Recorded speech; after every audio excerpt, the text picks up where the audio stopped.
I don't care if the people are safe. I care if the people care to be safe. And that might be a play on words, but like they've got to get it. And when they get it, your job's done. Welcome to the Canary Report, the podcast where risk leaders, safety professionals, and operational executives come for real-world stories and smarter strategies to keep people safe. I'm your host, Michael Zhao. In each episode, I sit down with exceptional leaders who are transforming how risk and safety are managed. Whether you're a leader of a nationwide EH&S program in a high-risk industry, or you champion workplace safety across 200 retail locations, this podcast is for you. Let's get into it. Welcome to Canary Report, the podcast where risk leaders, safety professionals, and operational executives come for real-world stories and smarter strategies around keeping people safe. I'm your host, Michael Zhao, and today I have with us Stu Murphy, a high-energy professional with 35 years of experience in engineering, EHS, environmental health and safety, organizational leadership, both in the blue chip and Fortune 500 companies, as well as across many, many different locations around the world, Europe, America, and in global roles. He brings fresh ideas and around safety and sustainability. He's not only a fixer, but he's also a creator. Throughout his career, he's demonstrated his passion for people, coaching, and all things that drive business results and really caring about human beings and their safety.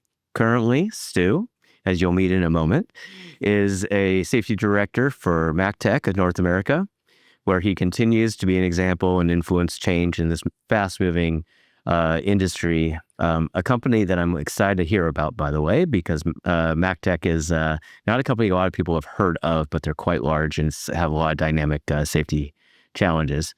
The importance of culture is super high on his area of priorities, and making sure that he can drive a sustainable and safety focused and constant improving environment. So with that, I thank you for joining us, Stu.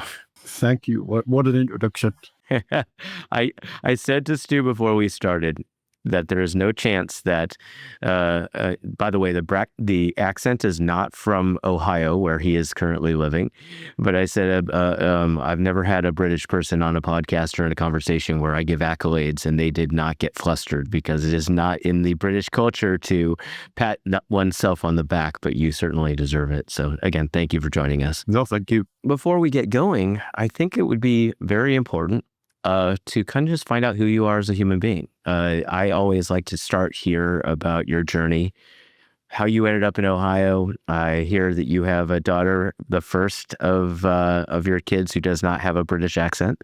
And so, tell me a little bit about your journey and how you ended up where you are. Sure. I'm an engineer by profession. I like, as I said to Michael earlier, I'm an engineer and I'll always be an engineer, regardless of my job. You can't take it away from me. Started in a brewery, worked 17 years in a brewery, and the question that everybody asks the answer is yes, I did get free beer. Which is amazing when you start off and you're getting free beer as a young guy. So I did engineering in that brewery for a long time, 17 years, and then changed industries and became a project engineer at an American-based company. Did that for a couple of years, and there was a 6-month temporary gap in EHS because they were down 2 people. And they said, would you help us out just for 6 months? We really need just somebody to steady the ship. How many? That was about 20 years ago. So that 6-month time is now 20 years. I was doing it, and my first EHS manager, she said, why don't you get some qualifications? You seem to really have a bent for this. Why not? In for a penny, in for a pound, English saying. And so got those qualifications, and then she went out on maternity leave. And it was one of these things, Michael, where all the cars just fell in all the right places. So I got a chance to show that I could single-handedly manage that function. And then when she came back off maternity, I'd made some impression with the European folks, and then they were thinking of a European role. So I was the first person to manage. So they had 9 locations that never had a safety person. Only ever had they were small sites, but they only have a manager wore many, many hats. And no, this was not in your current position. This was another. This was way back. Yeah. And what industry, without giving the name if you don't want to, what industry at least was that you were working in? It was manufacturing. Is that broad enough? It was manufacturing. That's fine. That's fine. Yes. Yeah. And what that job, I did that job for a few years. That taught me massively about culture and also the importance to have local experts because Yes. I know that America think Europe is a tiny little place and we all know each other, but I've got no idea what the Czech rules are on racking or the Italian rules are on forklift trucks. And that was my first introduction really to, and I guess it's a bit like what Yellowbird do in the US, to have the importance of a local expert. And maybe it's more profound when you don't speak Italian or French or Romanian and you rely on the local expert. But, the US is a huge place. So an expert in Texas, why not get somebody from Texas? Why get somebody from Minnesota to go to Texas? And I'm sure that you've encountered that in Yellowbird. That is one of our theses. So yes, thank you for acknowledging that, both geographically, but also industry. It's amazing how many people think that EHS, in quotes, is just this all-encompassing thing. And I find it hard to believe that you could have a manufacturer go into a mine shaft, go into a clean room environment. These are just very different environments, not just geographically, but culturally as well as regulatorily. So yeah, I fully agree with you, obviously, since I started the company. So yeah. So at that point, you're still in Europe. Where were you located? Still in Europe, still in the UK, but obviously I like to think of myself as a pioneer of remote working. So I wasn't one of these fly-by-nights that decided remote working was just a COVID thing. I've been remote working since 2006. And so traveling around, 50% travel, going to 9 different countries, learning about culture, the importance of culture, and then did well in that, got the recordable injury rate down from 17 when I first started amongst the 9 sites. And then I got it down to 2. And you know what? One of my proudest achievements, Michael, is making sustainable change. So I just got, in between when we last talked and now, I got a message from somebody that I used to manage in one of these locations on LinkedIn. And he said, I just wanted to share with you, we've just hit 15 years without a recordable injury, 15. And I went, and you've already mentioned my humility. So I says, oh, well, I hope I had something to do with that. And you had everything, you set the foundation, you laid the mindset, and that's why we were successful. So, and we never achieved 0 when I was there. And that's fine. I'm in it for the long term. I'm in it for the people. I'm not in it for the metric. So let me ask you a loaded question in that, because of course in our industry, it's always a double-edged sword of the 0 recordables. What is your philosophy around 0 recordables? Just in general. Now, first of all, I commend this person even more so than I commend you, which I do commend you for putting that in place and having him continue that philosophy around these processes. But I love the fact that he shared this with you, gave you the credit you deserve, and also acknowledged that you set a foundation that was sustainable. It's really rare that people acknowledge the long-term impact that others make on their lives. And I can't imagine anything felt better, even though you don't want to acknowledge being as humble as you are, but you had a long-term impact, and that's huge.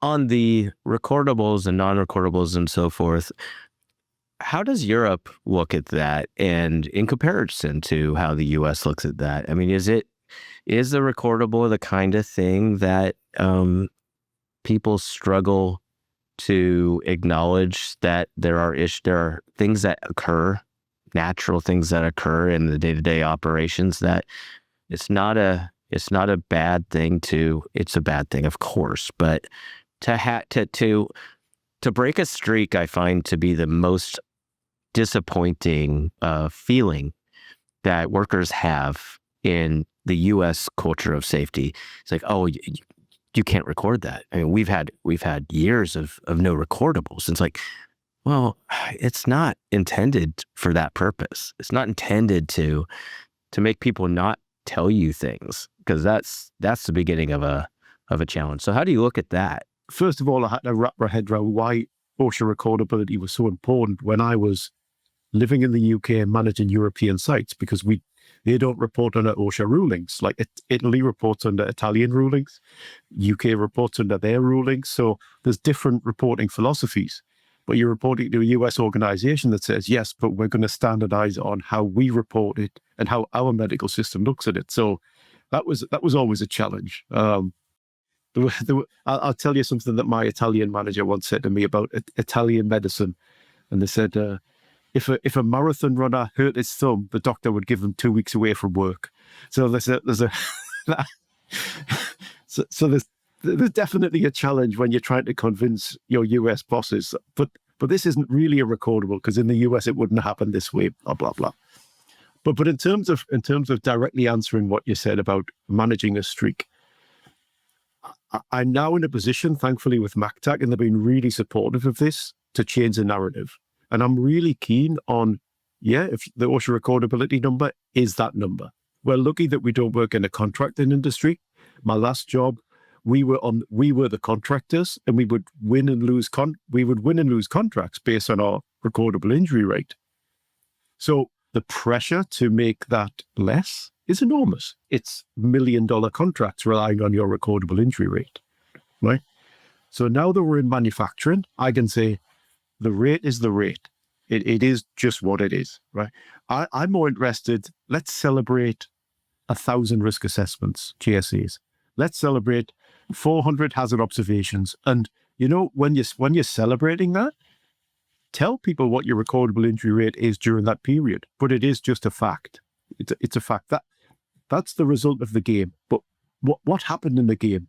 How many good plays did you make? How many set up your future success?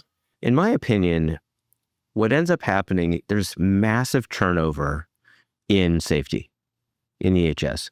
If something bad occurs, generally speaking, even if it's not the safety protocols or the process, it is life, and sometimes bad things happen.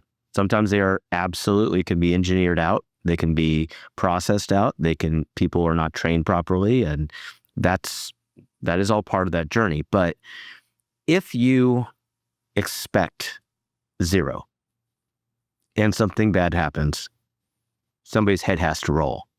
There's that mentality of, well, obviously somebody failed, and who's responsible for this, and therefore you're fired. And it's like, that is one of the problems with the industry, is that things happen all the time. And if you don't have a learning mentality and a cultural mentality of understanding, how do we improve? How do we learn from this? Hopefully, how do we do assessments, as you say, acknowledgements, surveys of areas of opportunity to improve? You have to highlight those things if you're going to ever improve. If you say we are perfect all the time, well, you either are oblivious or you're lying, because nobody's perfect all the time.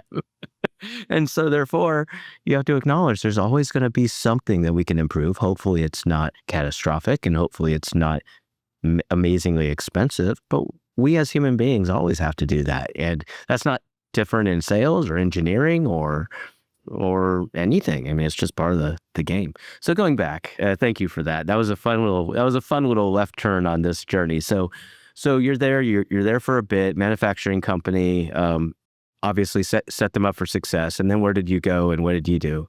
And where were you in your life, in your life journey? Where were you? Were you married? Did you have children? Anything like that during that process? So I got a global job. So I'd done the European one, and then I got a global one, but the global one was just for safety. So that was super exciting. Going and spreading the word to some countries that were really starting their journey. So I was in Malaysia and Australia, and that was super cool. And then I got a great opportunity to come and be responsible for the American site, but I had to come to America. And that was super exciting, because that's a big life decision, one that you have with your wife. And what should we do? What should we do? So discussed it, and went on the adventure. And that was 10 years ago now. So came over here. And my daughter was 2.5 at the time, Michael. So she was just starting to speak, and she spoke beautiful baby English. So she would say chocolate, and she still said yogurt and banana.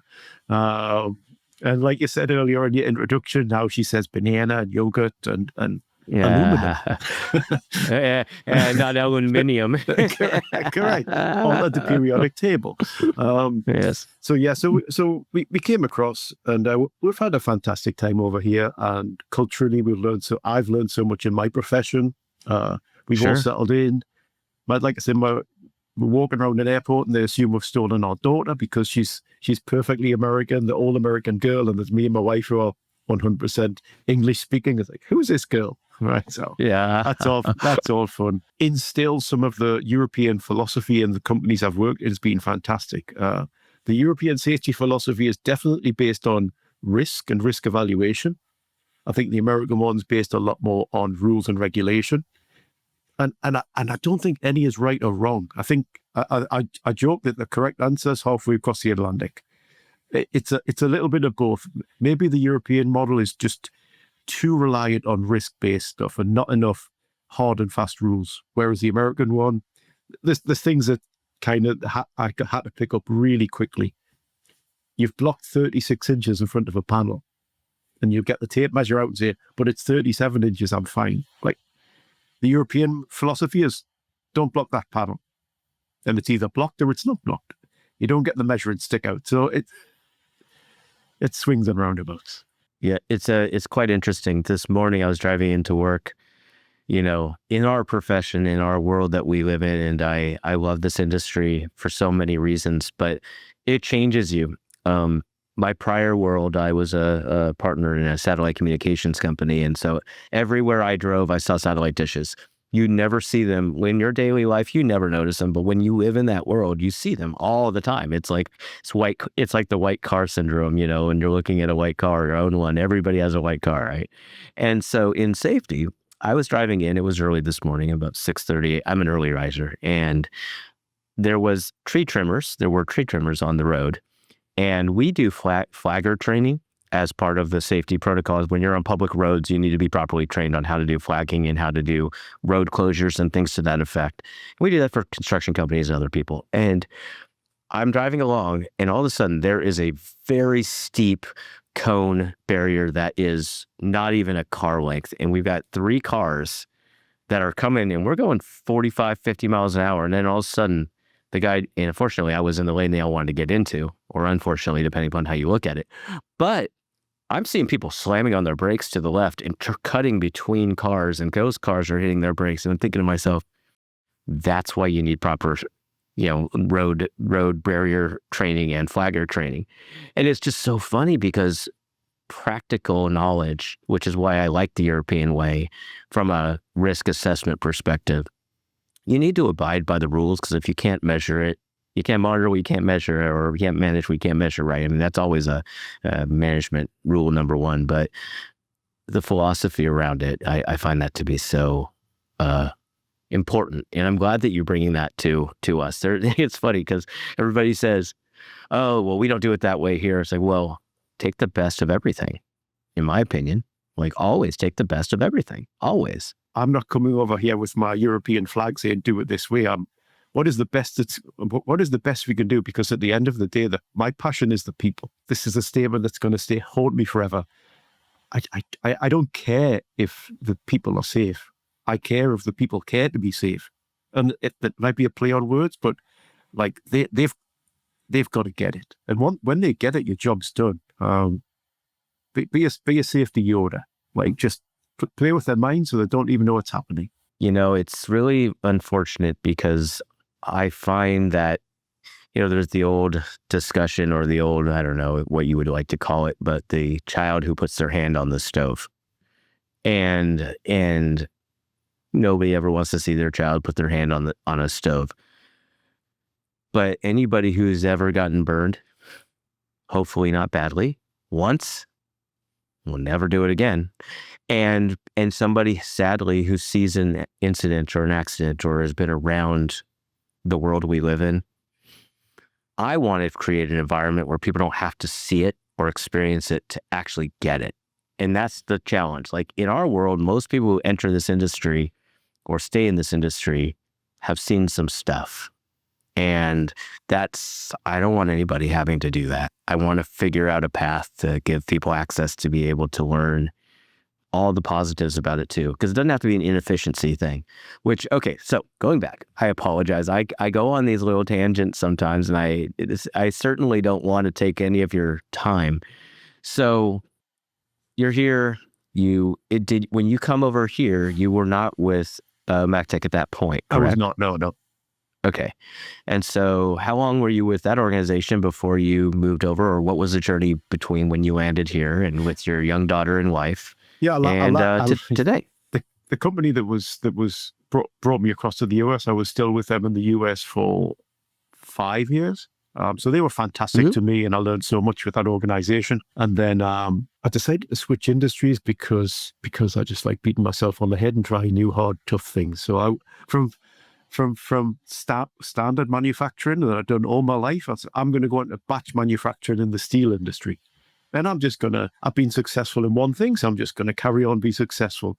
Again, Michael, what another great learning point, because all of the tools in my bag were no longer effective. I went into an industry that had the year before I joined, they'd had 78 recordable injuries. And I know I'm going to come back to recordable injuries, but it's a good yardstick of measure, okay? It is a yardstick. It's true. And they didn't have 20,000 employees, so 78 was a high number. So we were really, the apples were all on the floor. There was better than low-hanging fruit. It was actually on the ground. You had to start from absolute zero. But the one factor that I hadn't encountered and thought of was the industry. The folks that work at the industry expect to be hurt. And I don't mean that in a bad way, but I come from a manufacturing environment where we'd investigate the fingernail get chipped and the paper cut in the office. I had guys whose backs of the hands looked like a Google map because it had that many scars on it. And it's just like, yeah, I work with steel. I get hurt. What's the big problem?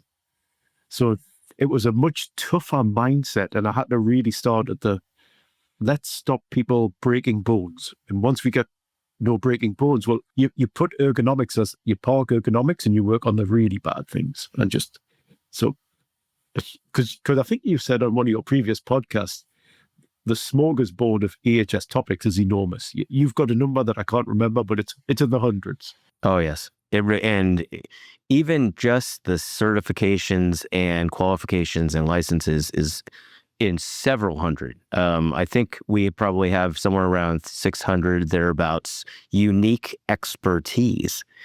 And it's just very, very challenging. And the other piece is the bravado and the, I'm not a wimp. I'm in the steel industry, or I'm a journeyman. I put out cigarettes in my hands. It's like, let that go. Let that go. And you don't need to. And it still hurts. Let's just be honest. Let's just avoid getting you hurt. But then again, on the other side of things, it is very difficult to change a culture. And you and I were talking about that earlier. Being a steward of a culture of safety, what is safety? What is safe? At some point, you have risk in your job. Everybody. I drove to work this morning. I almost got cut off into a pole by the guy that had bad cones out there, and I work a desk job and I'm on a podcast. Technically, that was my route to work. And so everybody has some version of risk when they go into work every day. And so it's just a matter of, okay, what can we control? How do we put better practices? How do we measure? So you were saying something earlier about the surveying and assessments and things to that effect. So how do you operate? Well, first of all, tell us a little bit. I'm going to fast forward because this is only an hour show and we're about halfway in. And so I want to make sure that we cover things fully. But, when you end up where you were in the steel industry, you went through that for a bit. Tell us the abridged version of how you got to your current role. And then I want to talk to you about your current role. Yes. Super abridged is I reached out on LinkedIn because I saw that somebody I used to work with got a VP job in Mactac. And I wished them, I sent a LinkedIn message wishing them well, and they really deserve it. And they fired back, said, thank you very much. We're starting a new role as a director of EHS. Oh, and it was purely, like I said before, sometimes things fall the right way. So I got a chance to work with somebody I respected, start a completely new role, ground up. They'd made many acquisitions, so it was a chance to really test my theory of how things can be, because I was the master of my own destiny. So that was a super exciting challenge. So like I said, Mactac have been very supportive of me doing my own thing with just the wheelhouse is just achieve results and achieve whatever you need to do. We'll support you. They're not putting pressure on me for recordable injury numbers. They're allowing me to change the safety language because it's very important that we talk the right things, and just create long-lasting success. That's what I'm really trying to do. And the company's, it's been a perfect fit for what I wanted to achieve and what they needed to achieve. So it's been really good. Now, and how long have you been there? Been there over 3 years now. Okay, beautiful. And so you adopted a bunch of acquisitions. Mm-hmm. And probably is going through, so companies that grow through acquisition versus companies that grow through organic growth and opening facilities have cultural integration challenges.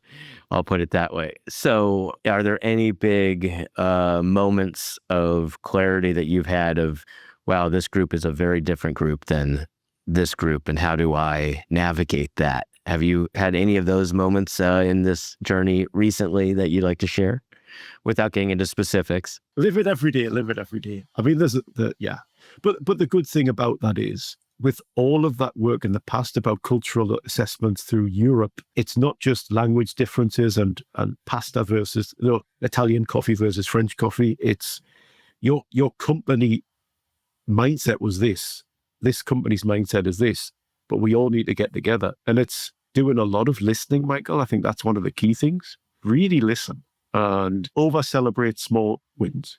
Really, if they move 1 inch towards where you want to be, man, praise it from the rafters. And it's amazing. Once you get that tiny snowball, it just becomes bigger. You know, it's funny. We on the Obird site, we're doing a risk assessment tool. It's basically a risk snapshot, and it's very, very easy to process.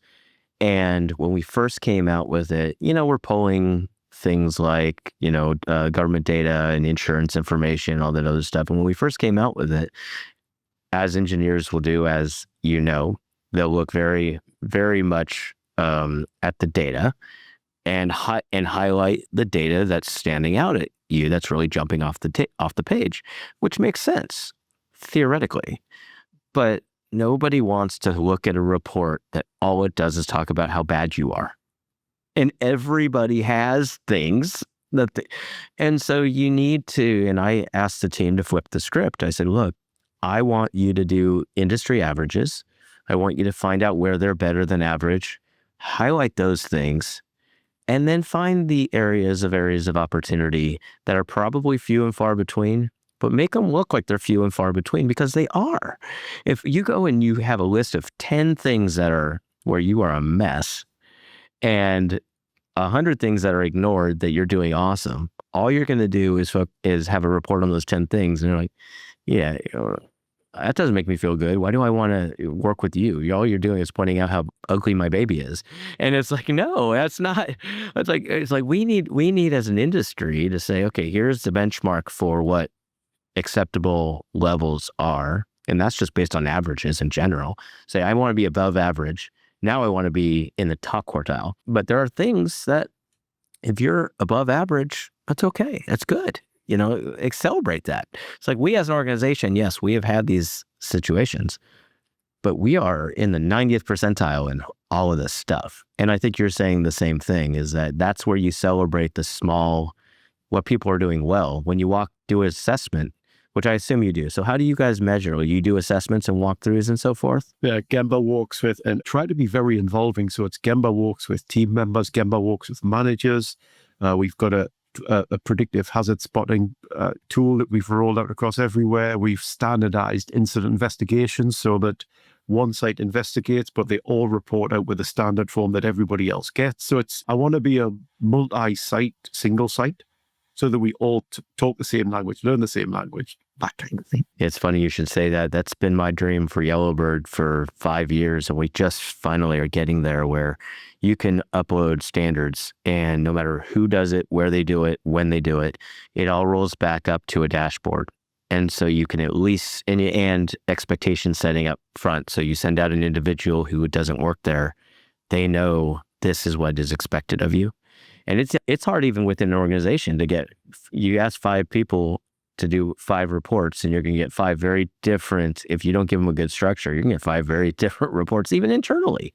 Everybody's like, oh, your people are inconsistent. One of the things that I know you and I talked in the past about was about the Yellowbird creating, it's not just about having different experts in different areas of the country. You can create a standard report from Yellowbird, and the individual experts will follow the same protocol. And that's super important, because if you work without your company, if you just picked somebody from Texas and from Minnesota, you'd get 3 different reports, and then you have to do the interpretation of, well, this person says I'm bad, but they're a glass half empty type of person. This person says we're fantastic, but they've used a different protocol. So I think that the standardization piece is important for any multi-site industry. And it's really difficult, even when you standardize both the form, the rating scale, and the expectation for delivery, you still have human beings. And, it's the hardest part about what you and I do for a living is understanding somebody's lens. And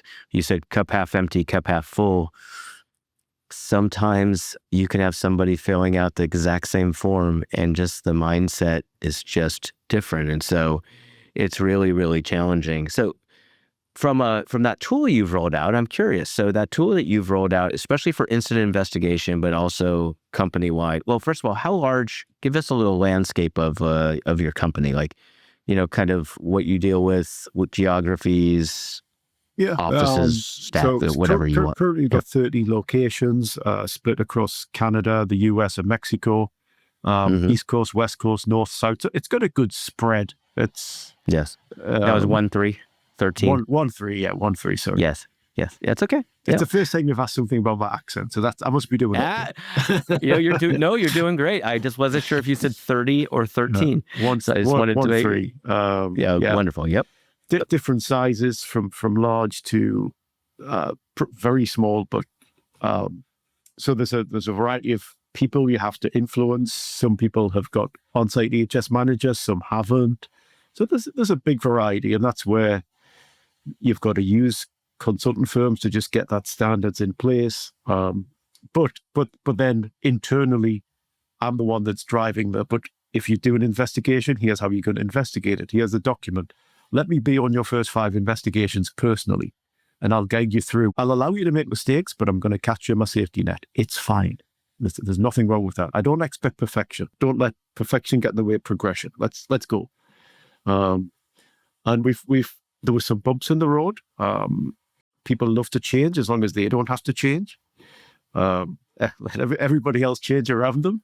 But, and honestly, Michael, some of my biggest adversaries when I was starting this journey are now my biggest cheerleaders.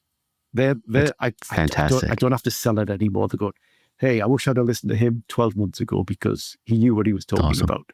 But also they tell me when I get it wrong. And I'm good with that. So am I. I think leaders need to be good with that. You have to be able to listen to, here's why I don't disagree. This is why I disagree. Okay, let's hear it. Like, it's okay. And not defending your position, which is what everybody naturally wants to do, is defend your position.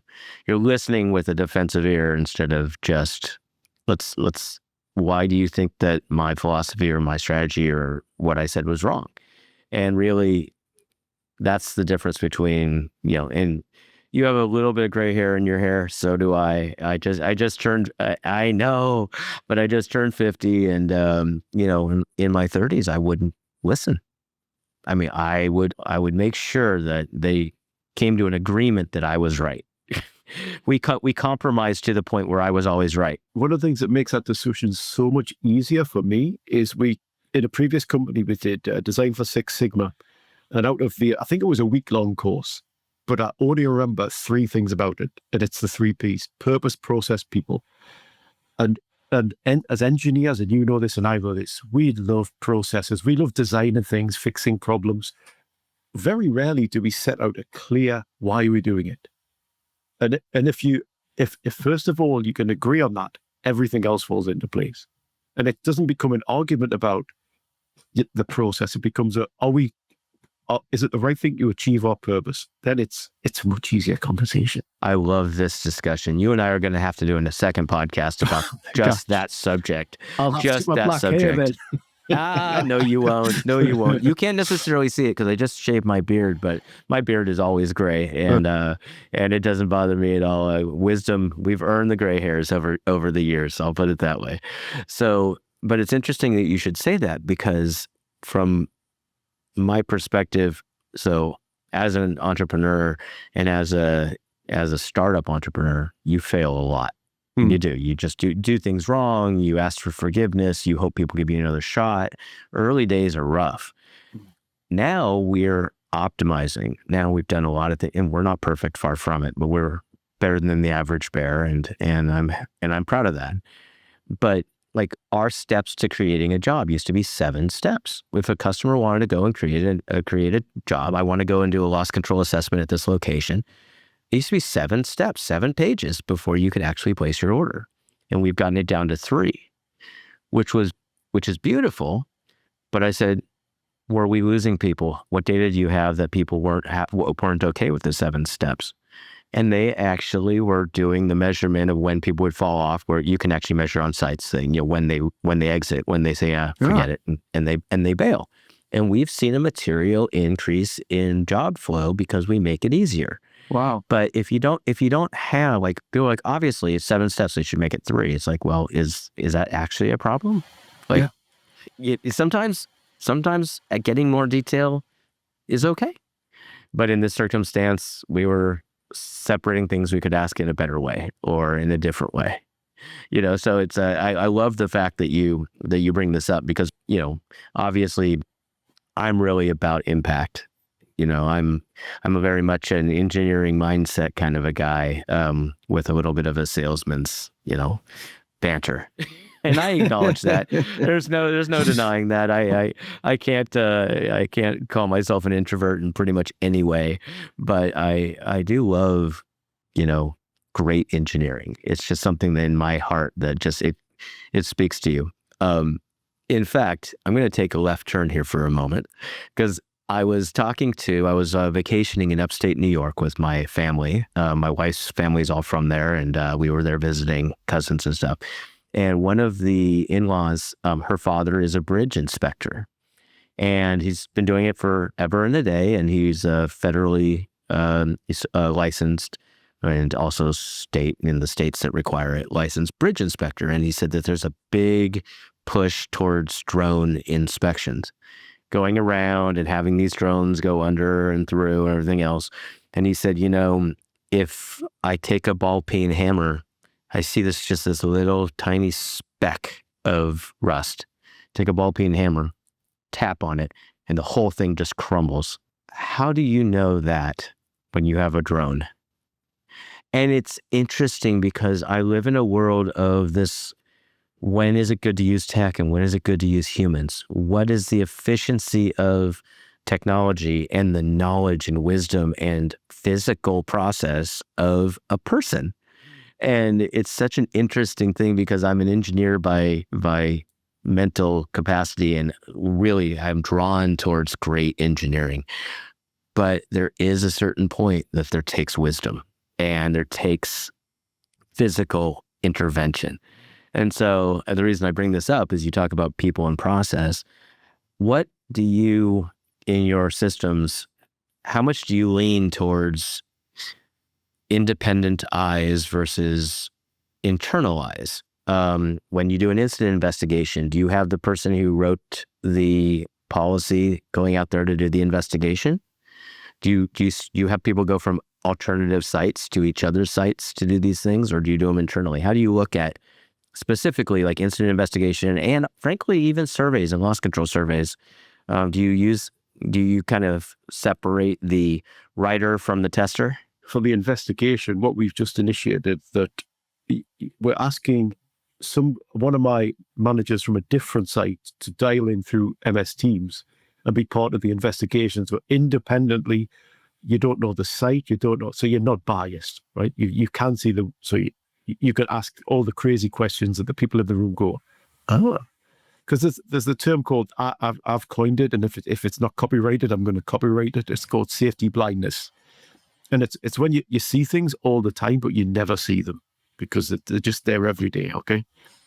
So we do that. And what we also try to do in investigations is, as well as getting the person involved in the event, get somebody else that does the same task as that person involved at an operator level. Because everybody has habits. I'm sure that you reverse your car and you either put your arm on the seat when you're reversing or you don't. Or you drive 30 yards down the street and then you put your seatbelt on. That's the same in manufacturing. So it's nice when two independent people can talk and go, well, I don't do it like that. I do it like. We've just had an incident in one of our locations where, and it was a first aid event, but shift A that had the event, we got shift B in to talk about it. Shift B has a completely different method that would have stopped the item falling to the ground. Shift B have always done it like this, and they never talk about it. So these are invaluable conversations, and you'll never get that with technology. It's so true, man. I love that. I always bring back to family and anecdotal stories. It's just my way. But my daughter just got her license. She'll hate that I tell you this story, but she will get over it. She actually hit a parked vehicle the first 6 days of having her license, and I have to give it to her. First, I'm very proud because she called her brother. And she was freaking out. And she goes, what do I do? And he goes, it's okay. Her brother's 20. He's in college. And he, he called me. She was too afraid. But you know what? His advice to her before she even called, or they called me, is write a note, see if you can find the person, write a note, put my phone number, the dad's phone number on there. And nobody was hurt. It's going to be okay. And it happens. And just... But part of that whole journey of teaching somebody to drive and having these little moments of what happens and everything else, she said, and this goes back to the technologies thing. Oh, when that beep on the car started going beep instead of beep, beep, beep, as she got closer, I usually have a little further. No, you don't. No, you don't. You don't have any further. That means stop. But it's interesting because then you think about, she's grown up with cars that have technology. I would have just seen it with or without it, because I grew up with a car that never had any sensors. I go back, I put my arm up, as you say, and I look over my shoulder. She looked in the screen because there's reverse cameras on the car she drives. And so there are those things. It's like, and frankly, I think the reverse cameras are probably better than looking over your shoulder at this point in time. It's a whole debatable thing because they don't want the liability and everything else. But I really do believe that comparatively, turning yourself all the way over and looking over your shoulder and when you're backing up, compared to having your wits about you and looking in the screen that has all the little measurements and everything else, I'd say the screen's actually better. But not everybody has a screen. And therefore, you need to learn how to back up without it. And it is that same philosophy that you're talking about, is there's technology that's great, but there's also the reality of how do we engineer or how do we design processes around when technology fails you. I think the over-reliance of technology is definitely a concern for us as safety professionals moving forward, because not everybody has all the machines that were made in the past 5 years. We've got 30-year-old machines, 40-year-old machines, and we're lucky. I mean, if you think about some of the older industries in the US, he'll be working on 70, 80, 90-year-old machinery. Now, that's not going to be guarded. That's not going to have laser scanners, light curtains, and it can't be retrofitted. So what are you going to do? Because they're still people, and you can't say, well, you don't deserve to be safe because the machine's more than 20 years old. So you've got to truly get their hearts and minds and listen to them. One of the you said earlier on about when we were talking about the steel industry and the acceptance of risk, and it's just a dangerous thing to do. When I meet that resistance, one of my tricks, if you like, is to ask the team member who refuses to change. Say, well, could you bring your daughter to work day, and they're going to work alongside you, but I want you to instruct them to work exactly like you work. And if that's okay, then we'll write that in an SOP. And the colour drains from the face, and go, well, I wouldn't tell my daughter or son to work like that. Why? Well, because they're going to get hurt. Thank you. Tick. That is brilliant. I've actually never heard, I've do a lot of these conversations, and I've been in this industry a long time. I've never heard somebody actually ask such a simple yet impactful question like that. That's a beautiful question. And I think that should be something you patent even more so than your safety, even more than your safety blindness. But I do, and Stu, I will give you credit for your safety blindness statement. And honestly, I think we all have it. Creatures of habit, you do things 1,000 times or whatever they say to make something a habit. It's all true. But at the end of the day, did you teach yourself the wrong thing doing it 1,000 times, and you have to unteach it, and it's really challenging. So I think from a landing this plane perspective and talking about the things that you are, really focused on and excited about what you're doing right now in the business, if you had to pick out maybe one or two things that you think, I'm excited about this, and I know you're doing a lot of great things, but to reinforce best practices in a safety culture, are there any tips and tricks that you've been working on that you're excited about that you want to share with our listeners? And, besides the fact asking the question about bringing your daughter to work day, because that is probably the best tip or trick you could give somebody, in my opinion. I think just for my team, it's all the basic things. I ask my managers to be present, and that doesn't mean turn up at work and leave again. It doesn't mean write a policy that's the best policy you've ever written. Being present means listening, and I can't stress enough the listening part of it, because unless they're a very strange person, nobody comes to work to be hurt, to be mildly hurt, catastrophically hurt, whatever. But everybody comes to work with baggage on their shoulders. So find out what's going on and ask them to. On my email signature, it doesn't say have a safe day, it says make a safe day.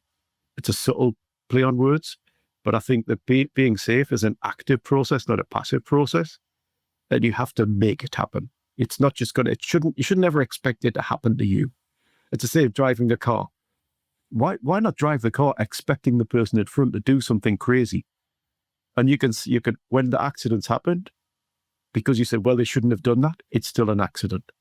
How about just backing off a little and just imagining, but what if? And have that what if mentality is going to get us a long way. It does take having experience and the ability to, be thoughtful. Going back to the daughter driving stories, we live in about 25 miles away from where she goes to school. And that's why we opened our office over here, which is kind of more in downtown Phoenix kind of area, midtown Phoenix. And we live in Scottsdale, which is about 25 minutes. And I've driven her to school and both my kids to school their whole lives. And it's one of the pleasures that I miss because they both drive now. But that was a wonderful journey for me to be able to have that time with them. But when she was learning to drive, she was driving and I was a passenger. And we're going on our highways and we're going at speed, 60, 65 miles an hour. And I'll never forget, I'm looking up and I'm seeing brake lights and she's coming and she's going at speed. And I'm like, you see that? She's like, yeah. She's not hitting her brakes. I'm like, Josie, brake. And then finally she hits the brakes hard and she stayed in her lane and she stopped in time, and thank goodness the person behind us stopped in time. And I said, you have to keep your eyes up high and you need to be anticipating what's going to happen. And I think about that story because, anticipation with an awareness, and everybody's like, oh, you need to be paying attention. I think that's a bunch of crap. We're all paying attention. Of course, when we're doing our job, we're doing our best to pay attention. But in paying attention enough to anticipate is a really challenging thing because nobody wants to anticipate getting their finger cut off. But you better have your wits about you if you don't have a machine guard or some kind of the laser stop thing on the new equipment and all that good stuff. It's in its infancy, but we're launching a safety flag program, and it's kind of based on outside of safety. So when people are playing football, and one of the refs spots something, they throw a flag, and the flag is there's something might be wrong. Which football? I'm being very kind to you. Football. I didn't even say American football. I said football. I was being super nice. Okay. But But in It's actually soccer, true, and it's true in both of them, by the way. they They just throw the flag. in soccer there'll be a yellow card. In football, Yes, they throw a yes. flag. In motor racing, if somebody's driving bad, they throw it before the Yep. big event has happened. So we're Yes. launching this program called Safety Flag at some of our plants that are more progressive. And what it is, Yes. it's for the operator to go on the radio and say, I'm throwing a safety flag at my machine because something is out of normal. It's not a big event yet, but normally this closes, but now I've got to push it really hard to close. Now, in the past, they pushed it really hard and then got a rubber mallet and then pushed it even harder. And before long, they got a 6-foot jemmy and then the jemmy slips. So we're trying to get this something's not right. Could more people come before I continue? So this is why we're trying to launch it. That's a great program. You're doing some great work, Stu. Honestly, I'm very impressed. I'm very pleased to have had these conversations. This is fascinating. Let me ask you another question and then we'll wrap. So from a philosophical perspective, have you adopted or do you lean towards online versus in-person trainings? And when you do trainings, what cadence do you do for trainings? Because obviously you have turnover and you've got different people on forklifts and machines and all these things that have turnover. What is the cadence you use for trainings? And then do you do it online or in person or third parties? How do you guys manage that? It's definitely a hangover from COVID. I think that pre-COVID, it was definitely a mixture, if not more in person. And then COVID came and then everybody went online training. And trying to peel back that habit that people got into of just go on the computer and do your training. And so I'm definitely trying to pull our sites back from that. I want to get back to the majority of in-person training. And I want it to be once a month, different topic, freshen it up. And we had to do it during COVID and the training continued. But right now, you can breathe on people. You can lick people if you want to lick people. It's all fine, right? We can hug in a room and get together. Well, it's not fine. You're not allowed. Yellowbird does not condone licking your fellow employees. Well, another subject for another time. But doing a monthly training program, we could really do a wonderful job for you because we're basically the same price as online. Which is shocking because online generally is about $150 a person, somewhere around that. And we're basically the same in person for almost any kind of training if you did a monthly deal. So that being said, this isn't a pitch, but I would love to have that chat because it would be interesting to kind of put together that cadence. Yeah, and what I think you do, if you always do in person, it gets samey. If you always do online, it's samey. We used to have a guy in one of our sites and I went down to his site and I sat in his safety meeting. And on the screen, he said, okay, he was a New Zealand guy. And I was going to do a New Zealand accent and he would have killed me. But he has watched his video, guys, it's awful. And he put this video on and it was one of these YouTube, somebody getting mangled in a machine. So I winced. Michael, not one person in the room even did anything. So they left the room and I grabbed some of the team members and went, when he did that training, I was shocked. He always does a bad video every month. We're used to them. So he was putting a video that was awful, thinking it was impactful, not impactful whatsoever. So I think a mixture of in-person training, computer training, practical hands-on training being led by an outside company, training being led, as long as you keep it fresh, people are listening. I believe that the number one issue that you had there was the parents' rule where, man, this became a lot about parenting today. I don't know. It must be on my mind, but the parents' rule of I've told you to do this 100 times and they won't listen to me. And then a neighbor comes by and says, "Hey, Nick, will you go?" He's like, "Oh, that's a good idea. I should do that." And all of a sudden it gets done. And you're like, I've said this to you 100 times. Sometimes you just need a different voice. And my opinion is that if you did a monthly training, you do it with a different human. You do it with a different person every time. And not only because it's different subject matter experts, but the voice, the video, the process, the engagement, at least it gives you a little bit of different. And different variety is the spice of life, as they say, but it really does keeps you engaged. It's like, oh, okay, here comes another crappy video and then another 15 slides that I will just blankly stare at while I daydream. And unfortunately, that happens in school. It happens in trainings. It happens everywhere, and we also have recency bias. As you say, there's safety blindness. There's also recency bias. People only value they regurgitate the thing that they heard last, not necessarily the thing that is truly factual, which is so.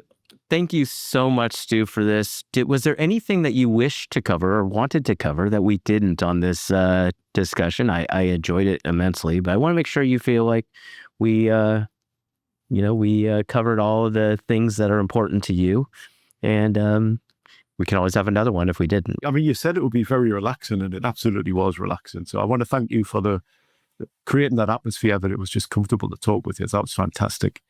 There was one. I mean, you don't have to put this in the podcast, but when we talked about getting away from recordable injury rate and failures are allowed, there's a fantastic book out there by a guy called Matthew Said, and it's called Black Box Thinking. And you might be able to advertise on your podcast, but it compares two industries. It compares the medical industry and the airline industry, and about how one industry encourages to report failures, and one industry absolutely says don't report failures because it'll be a lawsuit. It's a super easy read, but it's fascinating, and it's called, because the black box thinking is failure is a good thing, and you're allowed to. And I want to hear the dear misses because we want to get better. Well, no, I will keep it in the podcast. We go and edit it and so forth, but I have no problem mentioning books or anything else. Sometimes, we've had people from very large organizations that used to work for other very large organizations, and they're like, can we cut out the specific name? Yeah. It was like, no problem. I understand that. One of the takeaway quotes from that book is really important, and what he says, the author, is that you've got to learn from other people because you haven't got enough time to make all the failures yourself. It's so true. So that's why you're an author. That's a good line. That's beautiful. Beautiful. I love it. Well, thank you again, Stu. And I'm going to make sure that we do get another opportunity to chat again. Maybe we'll find a very specific subject to go down the rabbit hole. Maybe it will be more brief or long form. I don't know. But thank you so much for joining us. And I'm going to make sure that everybody has your LinkedIn and your information should they want to get a hold of you. And thank you for joining us today. No, it's fantastic. I've really enjoyed myself. So thank you for setting this up. That's it for today's episode of the Canary Report. If this conversation helped you reframe how you think about risk and safety, please do me a favor. Hit subscribe, leave a review, and share it with somebody who needs to hear it. We're building a new category of safety and risk leadership, one that's faster and smarter. Leaders who aren't just empowered by tech, but whose wisdom is accelerated by it. To learn more about how Yellowbird's cutting-edge platform is empowering leaders to solve workplace safety and risk challenges faster, smarter, and at scale, visit goyellowbird.com. Don't forget to subscribe to our Spotify, Apple Podcasts, and Yellowbird pages to stay up to date. Until next time, lead with clarity, know first, and act fast.